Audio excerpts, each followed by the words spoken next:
Lalu di sini juga roti, Dok. Ini yang paling surprisingly tuh roti ya. Karena roti itu kan kecil ya. Siang saya makan, kok gula darahnya tinggi. Nah, jadi kita bisa pantau kira-kira makanan apa yang menyebabkan gula darah tinggi. Karena berbeda jenis makanan, jenis zat nutrisi, yang makro ya, protein, lemak, dan karbohidrat, beda juga efeknya terhadap lonjakan gula darah.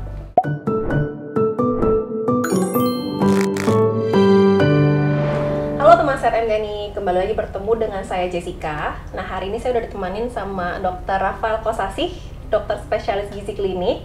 Nah, hari ini kita mau ngobrol, Dok, ya? Ya. Kita mau ngejawab pertanyaan-pertanyaan Bapak dan Ibu teman sehat diabetes yang suka banyak bingungnya nih terkait diabetes. Oke, Dok, jadi gini. Banyak banget Bapak dan Ibu teman sehat MGani ini tuh bingung. Kenapa gula darahnya itu nggak stabil? Dan kenapa kalau gula darah tinggi itu tuh susah banget dikontrolnya. Apa sih faktor utama yang menyebabkan gula darah itu tuh nggak stabil dan sulit dikontrol seperti itu? Oke, kalau kita ngomong faktor utama yang mempengaruhi lonjakan gula darah atau gula darah itu sulit dikontrol, maka ada dua faktor utama. Yang pertama adalah makanannya, karena makanan yang menyebabkan lonjakan gula darah. Yang kedua adalah faktor yang mengatur lonjakan gula darah tersebut, yaitu keseimbangan hormonnya.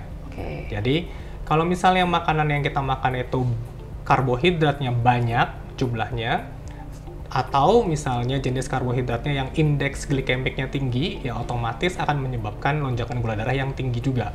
Jadi kalau indeks glikemik berarti adalah kecepatan makanan itu untuk menaikkan gula darah. Semakin cepat gula darahnya naik, berarti semakin tinggi indeks glikemik makanannya. Gitu. Oke, tadi kan yang pertama makanan ya berarti, Dok, ya. Lalu yang kedua tadi dokter bilang hormon, Dok. Iya, betul. Ada dua hormon yang mengatur gula darah. Yang pertama ada hormon insulin.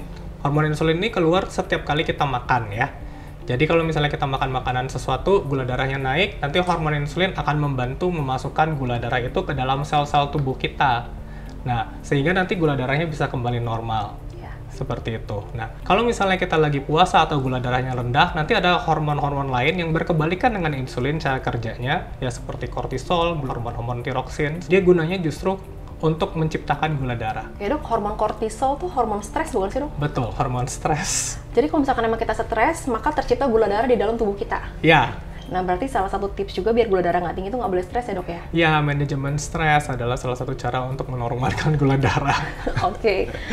Berarti tadi pertama makanan, yang kedua hormon. Ada lagi nggak sih, Dok? Mungkin yang terakhir adalah aktivitas fisik ya. Karena aktivitas fisik itu akan membantu penyerapan gula darah ke otot dan mengurangi intake kalori kita yang berlebihan gitu ya. Jadi membuang kalori. Nah, kalori itu kan asalnya dari pembakaran gula darah. Misalnya kalau kita kelebihan makan karbohidrat terlalu banyak gitu ya, kita bisa bantu dengan olahraga ringan supaya untuk membantu memasukkan gula darahnya ke dalam sel atau membuang kelebihan energi yang diciptakan dari gula darah tersebut. Gitu. Berarti, Dok, dari yang 3 tadi, yang terbesar tuh yang mana, Dok?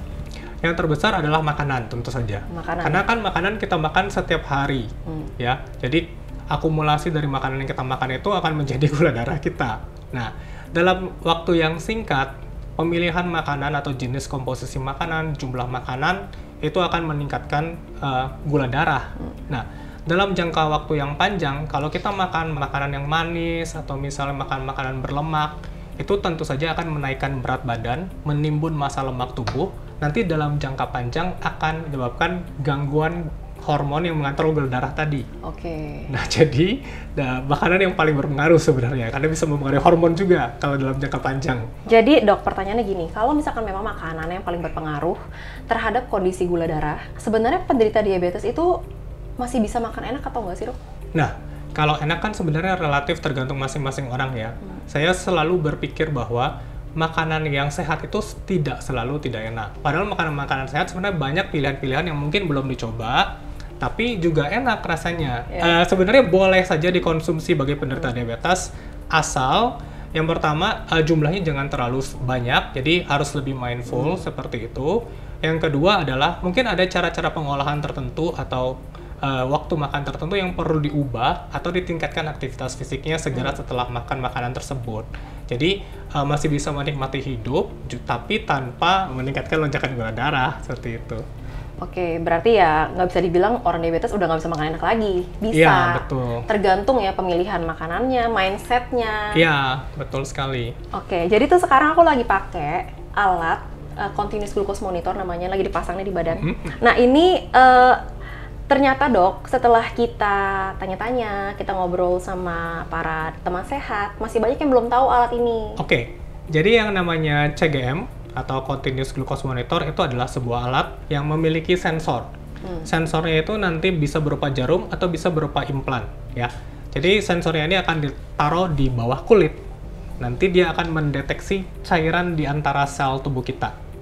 Dari cairan tersebut, dia akan memprediksi atau mengestimasi kadar gula darah. Kadar gula darah dalam cairan itu cukup akurat untuk memprediksi kadar gula darah setelah makan atau misalnya dalam seharian, seperti itu.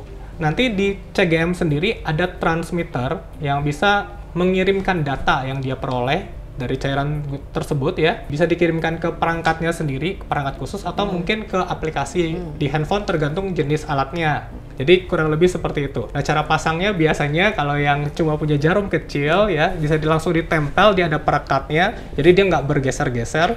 Atau kalau misalnya dia berupa implan ya, mungkin butuh sedikit operasi kecil ya untuk memasukkan implannya ke bawah kulit. Apakah kita kalau pakai continuous glucose monitor itu kita jadi bisa lebih memantau kesehatan kadar gula darah kita, dok? Kenapa nggak ya udah dicek-cek aja sebelum makan dicek, setelah makan dicek, kan juga kan bisa kan yang ngecek gula darah seperti biasa gitu, dok? Nah, perbedaannya adalah mungkin ada beberapa faktor yang membedakan ya. Kalau continuous glucose monitor itu gunanya untuk melihat kurva setiap hari itu sebenarnya grafiknya seperti apa sih kalau makan makanan tertentu. Jadi lebih bisa personal terhadap masing-masing orang.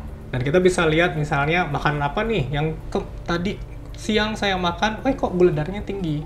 Nah, jadi kita bisa pantau kira-kira makanan apa yang menyebabkan gula darah tinggi. Jadi respon tubuh kita terhadap makanan tersebut. Nah, kelemahannya adalah kalau dibandingkan dengan finger prick test, si continuous glucose monitor itu mengirimkan data dengan interval tertentu. Jadi yang kita lihat di aplikasi itu adalah gula darah mungkin dalam interval waktu 5 atau 10 menit sebelumnya. Sehingga untuk kondisi-kondisi yang darurat, misalnya tiba-tiba kok rasanya badannya lemas gitu ya, kita nggak bisa mengandalkan continuous glucose monitor. Kita harus lakukan finger prick test untuk mengetahui saat itu juga berapa gula darahnya.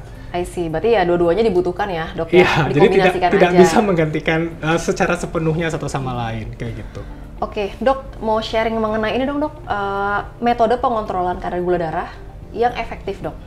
The best quality control right now is time in range. Kalau dulu kan gula darah, kurva gula darah harian atau gula darah puasa. Setelah itu ada yang namanya A1C, itu yang rata-rata gula darah dalam 3 bulan. Nah, sekarang yang kita punya ada lagi lebih canggih ya, si CGM ini misalnya.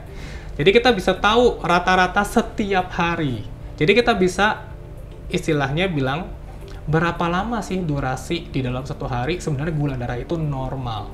Jadi lebih ke targetnya para penderita diabetes adalah maintain atau menjaga kadar gula darah tetap normal selama-lamanya. Selama mungkin, betul. Dok, berhubung aku juga lagi pakai kan ya sekarang CGM kan ya, dok ya. Jadi aku melakukan beberapa eksperimen nih. Tentang makanan-makanan. Nah, kayak gini, dok. Nah, jadi di sini aku kemarin ada cobain makan bubur ayam. Jadi bubur ayamnya juga bubur ayam komplit ya, yang biasa beli di gerobak gitu. Ada satenya 2. Aku pakai sate telur sama pakai sate ati ampla kemarin.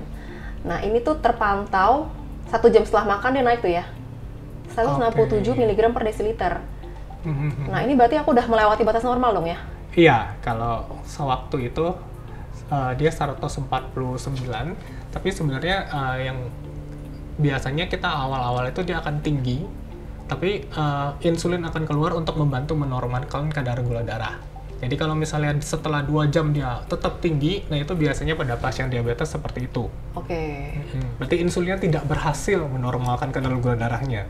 Kan garis ini kan adalah batas atas gula darah normal nih. Kalau misalkan ini keluar seperti itu, lalu diturun, lalu keluar lagi, itu berarti dia nggak terpantau atau termaintain di dalam kadar yang normal. Dia keluar masuk gitu ya? Betul. Kalau misalnya dia lonjakannya terjadi berkali-kali karena kita terlalu sering makan atau kita sering snacknya makanan-makanan yang menyebabkan lonjakan gula darah, otomatis insulinnya harus keluar berkali-kali untuk menormalkan gula darah tersebut. Dalam jangka panjang, kalau misalnya terjadi pengeluaran insulin yang konstan tinggi dalam jangka waktu yang lama, itu adalah salah satu faktor risiko yang dapat menyebabkan orang menjadi diabetes.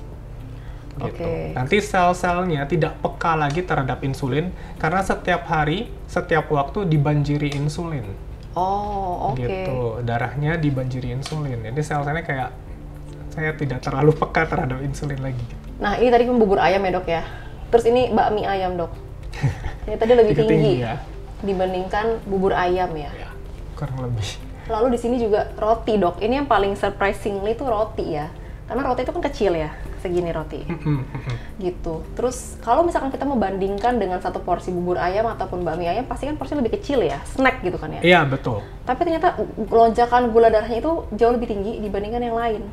Ini yang kita sebut dengan karbohidrat kosong ya. Jadi kalau misalnya kita makan makanan itu tidak komplit zat gizinya, jadi misalnya porsi karbohidratnya atau proporsi karbohidratnya terlalu banyak dan jenis dari karbohidrat yang dikonsumsi itu adalah karbohidrat yang cenderung sederhana, ya, maka lonjakan gula darahnya akan jauh lebih tinggi, ya, dibandingkan makanan lain yang mungkin porsinya lebih besar atau lebih banyak dan lebih mengenyangkan, tapi misalnya terdiri dari beberapa jenis campuran zat gizi yang saling mempengaruhi satu sama lain dan mempengaruhi kadar gula darah juga. Karena berbeda jenis makanan, jenis zat nutrisi yang makro ya, protein, lemak, dan karbohidrat, beda juga efeknya terhadap lonjakan gula darah.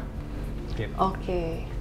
Ya, ini roti emang tinggi banget ya. Ini dibandingkan lagi dengan ini, saya tadi ada makan nasi rames. Ini ada nasi merah sih ya. Terus ada tahu goreng, telur goreng, sayuran, sama tempe. Minum metafiber dulu sih sebelumnya sih ya. Jadi dia menekan nggak terlalu tinggi dibandingkan dengan menu-menu yang lain. Mungkin ini juga pesan untuk para penderita diabetes gitu ya. Kalau misalkan mau snacking terutama, itu benar-benar mesti hati-hati, Dok ya. Iya, betul. Jangan dipilih snack yang tinggi karbohidrat sederhana, karena akan sangat menaikkan kadar glukosa darah. Apa aja sih, Dok, biasa snack yang tinggi karbohidrat sederhana, Dok? Roti udah pasti. Ya, kalau di zaman sekarang banyak sekali ya. Misalnya permen atau biskuit, atau misalnya mungkin makan martabak manis gitu ya. Atau minuman-minuman dengan tambahan gula, misalnya kayak teh susu, atau misalnya kopi gula aren gitu ya. Kadang-kadang orang terkecoh dengan gula aren ya, karena bilangnya lebih ini sehat kan, dibandingkan gula non-aren. Padahal ya kalau misalnya dikonsumsi dalam jumlah banyak ya semua gula adalah gula, termasuk nanti mungkin madu ataupun misalnya sirup. Tebu juga ya, Dok ya? Iya, betul. Tebu itu kan sebenarnya gulanya mirip dengan gula pasir, gitu. Melanjutkan pertanyaan dari grafik ini, Dok ya. Nah, kalau kita ngeliat kan memang pengolahannya kan beda-beda ya. Mungkin yang saya mau tanyakan, jenis makanan yang seperti apa yang perlu kita perhatikan agar lonjakan gula darah itu tuh bisa cenderung kita kontrol, Dok? Kalau di protein yang bermasalah nanti adalah cara pengolahannya.